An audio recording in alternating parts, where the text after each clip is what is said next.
Hello friends, welcome back to my channel. आज हम start करेंगे हमारे पुराना टॉपिक पे क्लासिफिकेशन ऑफ एलिमेंट्स।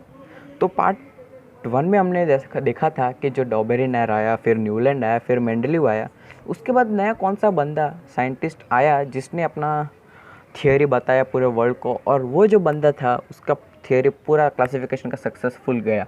उसका नाम था हेनरी मोज़ले और उसने 1913 में अपना अपना पासा फेंका था।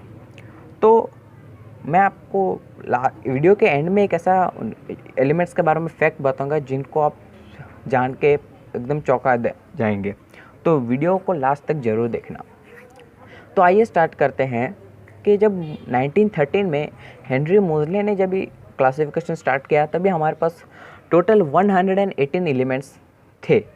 तो 118 एलिमेंट्स को उसने पूरा 4 ब्लॉक्स में डिवाइड किया, जिसको एस ब्लॉक, फिर डी ब्लॉक, फिर पी ब्लॉक और फिर एफ ब्लॉक। तो मेंडलीव ने जब इस अपना क्लासिफिकेशन किया तो ऑलमोस्ट राइट था, लेकिन 3-4 कुछ उसके ड्रॉबैक्स थे। उसमें से एक ड्रॉबैक था आइसोटोप्स का। आइसोटोप्स यानी वो एलिमेंट्स है कि जिसका एटॉमिक मास जो है वो डिफरेंट है, लेकिन एटॉमिक नंबर सेम है। अभी हेनरी मोज़ले ने क्या किया, पिछले के जो तीनों साइंटिस्ट थे उन्होंने अपना एकदम फोकस एटॉमिक मास पे डाला, लेकिन ये बंदे ने अपना एटॉमिक मास से फोकस हटा के एटॉमिक नंबर पे डाला और उसके बेसिस पे अपने क्लासिफिकेशन स्टार्ट किया, और इसी वजह से आइसोटोप्स का प्रॉब्लम निकल गया। फिर उसने अपना क्लासिफिकेशन स्टार्ट किया, तो मैं उसका क्लासिफिकेशन को कहते हैं मॉडर्न पीरियोडिक टेबल। और उसका एक लॉ ऐसा कहता है कि elements are periodic functioning to their atomic number. ये लॉ और मेंडलीव का लॉ एकदम डिट्टो वही है, लेकिन मेंडलीव में एटॉमिक मास है और इसमें हेनरी मोज़ले के क्लासिफिकेशन में एटॉमिक नंबर है। बस इतना ही डिफरेंस है। फिर अभी मैं उसका जो उसने टेबल बनाया उसका स्ट्रक्चर मैं आपको बताता हूँ। ये स्ट्रक्चर में ऐसा है कि उसने 4 पार्ट्स में इसको डिवाइड किया है। एस ब्लॉक जो एकदम लेफ्ट कॉर्नर में है, डी ब्लॉक सेंटर में है, और पी ब्लॉक राइट सेंटर में है, और एफ ब्लॉक बॉटम में है। तो एस ब्लॉक है, उसमें 2 ग्रुप है। ग्रुप्स मतलब ऐसे वर्टिकल है, और पीरियड्स मीन्स हॉरिजॉन्टल है, मेंडलीव के जैसे ही। तो जो एस ब्लॉक है उसमें 2 ग्रुप हैं, first group, second group. First group को बोलते हैं अल्कली मेटल्स और सेकंड ग्रुप को बोलते हैं अल्कलाइन अर्थ मेटल्स। तो इसमें सब मेटल्स है, और इन सब मेटल्स को बोलते हैं मतलब मेटल्स ही नहीं, इसमें जो एलिमेंट्स हैं उन सबको नॉर्मल एलिमेंट्स कहा जाता है। फिर डी ब्लॉक आता है। फिर डी ब्लॉक में नॉर्मल एलिमेंट्स मतलब क्या है, जिसमें जो एटम है उसका लास्ट का जो ऑर्बिट होता है ना वो इनकम्प्लीट होता है। अभी आप बोलेंगे 1 ऑर्बिट मतलब 2 ऑर्बिट, 3 ऑर्बिट भी इनकम्प्लीट होते हैं, तो हाँ वो होते हैं, मैं आपको आगे बताता हूँ। तो डी ब्लॉक है, डी ब्लॉक में भी सब मेटल्स है, और उन एलिमेंट्स को कहता है ट्रांजिशन एलिमेंट्स, क्योंकि ये जो एलिमेंट्स है उनके लास्ट 2 ऑर्बिट इनकम्प्लीट्स होते हैं। फिर आगे हम जाते हैं तो पी ब्लॉक आता है राइट कॉर्नर में। तो उसमें 3 टाइप के एलिमेंट्स हैं, एक है मेटल्स, नॉन मेटल्स, और फिर मेटालॉइड्स हैं। तो मेटालॉइड्स मतलब कैसे, पता है आपको, इधर दिख रहा है कि यहाँ पर ऐसा जिगजैग लाइन है बीच में, और उसके आगे ऊपर नीचे सब मेटालॉइड्स से अलग कलर में दिख रहे हैं, और उनके नीचे और अपराइट उनके नीचे लेफ़्ट के भी कह सकते हो, यहाँ पर एल्यूमिनियम है। तो वो जो सब पोर्शन है वहाँ पर मेटल्स है, और उसके नेक्स्ट साइड जो है कार्बन है, ऑक्सीजन है, सल्फ़र है, तो वहाँ पर सब है ना नॉन मेटल्स है। और फिर ग्रुप 17 है जिसको हम लोग हेलोजन फैमिली भी कहते हैं। वहाँ पर है ये क्लोरीन, फ्लोरीन, ब्रोमीन, ये सब है। और उसके बाजू का है जो ग्रुप 18 है, जिसको ज़ीरो ग्रुप भी कहा जाता है, क्योंकि इन सब का वैलेंसी 0 है, और ये इनर्ट गैसेस हैं, हीलियम, नियॉन, एरेगॉन, ये सब है।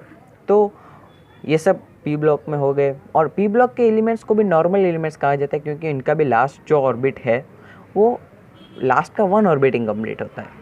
और फिर अब बात करते हैं लास्ट ग्रुप की, जो एफ ब्लॉक है, और वो बॉटम में होता है। तो आपको डी ब्लॉक में ऐसा लेफ़्ट साइड है, मतलब फर्स्ट डी ब्लॉक का फर्स्ट ग्रुप, उसके लास्ट में देखो एक ऐसा स्टार का डिज़ाइन है और एक हैशटैग का ऐसा शेप बना हुआ है।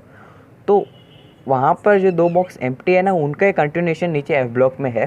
तो एफ ब्लॉक का जो फर्स्ट सीरीज़ है उसको कहते हैं लेंथेनाइड, और सेकंड सीरीज़ को कहते हैं एसिटेनाइड। तो इसमें जो मोस्ट ऑफ द एलिमेंट्स है ना वो रेडियो एक्टिव, मतलब रेडिएशंस एमिट करते हैं। फिर ये बात है कि पूरे इसके स्ट्रक्चर की। अभी इसको कुछ प्रॉपर्टीज़ मैं आपको बताता हूँ। तो इसके प्रॉपर्टीज़ ऐसे कहते हैं कि मतलब जो ग्रुप्स है फिर पीरियडिक्स है, तो इनके ऊपर बेसिस है इसके प्रॉपर्टीज़। तो अभी अपने ये टर्म सुना है एटॉमिक साइज। एटॉमिक साइज मतलब एटम का साइज क्या है। अभी एटम का साइज हमें कैसे पता चलता है, एटम का रेडियस। अभी एटम का रेडियस कैसे निकलते हैं, तो एटम का जो सेंटर है उससे लेके उसका जो आउट एकदम क्या कहते हो लास्ट का जो ऑर्बिट है ना, आउटर मोस्ट ऑर्बिट, उसके बीच का जो डिस्टेंस है उसको एटॉमिक रेडियस कहते हैं, और वही उसका साइज होता है एटम का। तो एटम का साइज जो है वो या तो बढ़ेगा या तो कम होगा। तो अगर हम ग्रुप्स के हिसाब के देखते हैं तो ग्रुप है जो, अगर मैं आपको एक एग्जांपल के तौर पे बताता हूँ तो फर्स्ट ग्रुप में हाइड्रोजन, सोडियम, फिर ऐसे ऐसे नीचे है पोटेशियम। तो यहाँ पर ना एटम का साइज़ बढ़ेगा। एटम का साइज क्यों बढ़ेगा, क्योंकि यहाँ पर जैसे जैसे हम नीचे आएंगे तो जो ऑर्बिट्स है वो इंक्रीज़ होते हैं। जैसे फर्स्ट है दो, पहले में एक ऑर्बिट, फिर दो, फिर 3, 4, 5, ऐसे करते करते 7 ऑर्बिट है, ऐसे इंक्रीज़ होते हैं। 1 ऑर्बिट, फिर 2 ऑर्बिट, फिर 3 ऑर्बिट, 4 ऑर्बिट। तो ऑर्बिट बढ़ रहे हैं, यहाँ पर ऑर्बिट बढ़ रहे हैं, यानी सेंटर से लास्ट ऑर्बिट तक का डिस्टेंस बढ़ रहा है, रेडियस बढ़ रहा है, साइज बढ़ रहा है। तो ऐसे हम देख सकते हैं कि साइज बढ़ रहा है। ये ग्रुप्स के हिसाब से। अभी हम पीरियड्स के हिसाब से देखते हैं। पीरियड्स में देखो ऐसे जाते हैं तो यहाँ पर इलेक्ट्रॉन्स ऐड होते हैं लेकिन ऑर्बिट्स नहीं बढ़ते, क्योंकि ऑर्बिट्स वहाँ पर से कांस्टेंट रहते हैं लेकिन नंबर ऑफ इलेक्ट्रॉन्स बढ़ते हैं। और इलेक्ट्रॉन्स कहाँ कैसे बढ़ रहे हैं, जो फर्स्ट पीरियड का जो फर्स्ट एलिमेंट था उसका ही लास्ट ऑर्बिट में इलेक्ट्रॉन्स ऐड होते हैं। अभी इलेक्ट्रॉन्स ऐड हो रहे हैं तो प्रोटॉन्स भी ऐड होंगे, और प्रोटॉन्स के ऑपोजिट जो इलेक्ट्रॉन्स है उनका मास नेग्लिजिबल है, कुछ काम का नहीं है। सपोज इलेक्ट्रॉन्स का 1 ग्राम है तो प्रोटॉन्स का 10 ग्राम है, इतना उनका डिफरेंस है। तो प्रोटॉन्स जो है वो पॉजिटिवली चार्ज है, इलेक्ट्रॉन्स नेगेटिवली चार्ज।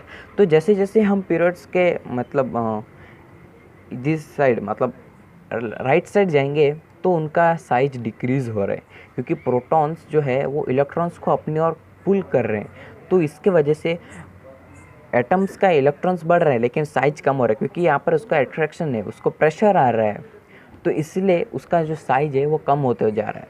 तो इसको हम ऐसे भी तो इलेक्ट्रोनिगेटिविटी जो है, इलेक्ट्रोपॉजिटिविटी, वो इसी कहते हैं कि जो देखो कि एटम्स है उनका लास्ट जो ऑर्बिट है, लास्ट ऑर्बिट में 3 जो इलेक्ट्रॉन्स हैं तब तक उसे इलेक्ट्रोपॉजिटिव कहते हैं। क्योंकि इलेक्ट्रोपॉजिटिविटी यानी वो होता है जब कि इलेक्ट्रॉन्स लूजली अटैच्ड होते हैं, मतलब लास्ट के 3 तक तो वो लूजली अटैच रहते हैं, लेकिन जैसे 4, 5 बढ़ते हैं तो वो टाइटली हो जाते हैं। तब एटम को वो लास्ट जो इलेक्ट्रॉन्स है उनको लूज़ करना, यानी उनको एटम से बाहर निकलना इम्पॉसिबल हो जाता है, क्योंकि उसको एकदम जकड़ के एकदम टाइटली पकड़ के रखते हैं।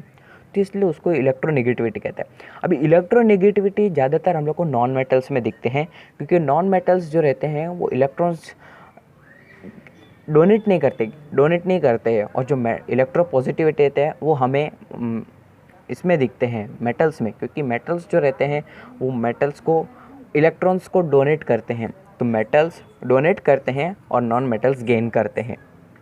तो ये केमिकल रिएक्शन में हमको काम आता है। जैसे मैं आपको एग्जांपल देता हूँ, सोडियम है वो मेटल है और क्लोरीन है वो नॉन मेटल है। अभी सोडियम इलेक्ट्रॉन्स देता है और क्लोरीन इलेक्ट्रॉन्स लेता है। तो सोडियम ने दिया एक इलेक्ट्रॉन और कुछ नहीं, और फिर क्लोरीन ने एक इलेक्ट्रॉन लिया, तो उनका केमिकल कंपाउंड बन जाता है, आयोनिक फॉर्मेशन हो जाता है। तो ग्रुप हमें कंपाउंड मिलते हैं NaCl, जिसको हम कॉमन सॉल्ट बोलते हैं, जो हमारे खाने में यूज़ होता है। तो ये इसके प्रॉपर्टीज़ है। एग्ज़ाम में ऐसा क्वेश्चन आता है कि when we move from left to right across the period, the atomic radius decreases, atomic size decreases। फिर ऐसा भी आता है कि इलेक्ट्रोनेगेटिविटी बढ़ता है, इलेक्ट्रोपॉजिटिविटी कम होता है। फिर जो F ब्लॉक है, मैं आपको बोला था कि वीडियो के एंड में मैं आपको कुछ फैक्ट बताऊंगा। तो ये देखिए, जो F ब्लॉक है उसमें यूरेनियम है, उसका एटॉमिक नंबर 92 है। फिर 93 टू ऑनवर्ड 118 तक, मतलब 93 से लेके 118 तक जितने भी एटॉमिक नंबर है वो सब मैन मेड है। मतलब वो ऐसा मतलब खुदाई करते हुए लोखंड कैसे मिलता है, वो ऐसे नहीं है, वो मैन मेड है, इंसानों ने उसे बनाया है। और ये एलिमेंट्स मैन मेड है, अगर इंसान ने बनाया इसलिए हम इसको मैन मेड कहते हैं, और ये एलिमेंट्स नेचुरल नहीं है। यही एक फैक्ट था अमेजिंग जो मैं आपको बताने वाला था। Thanks for watching.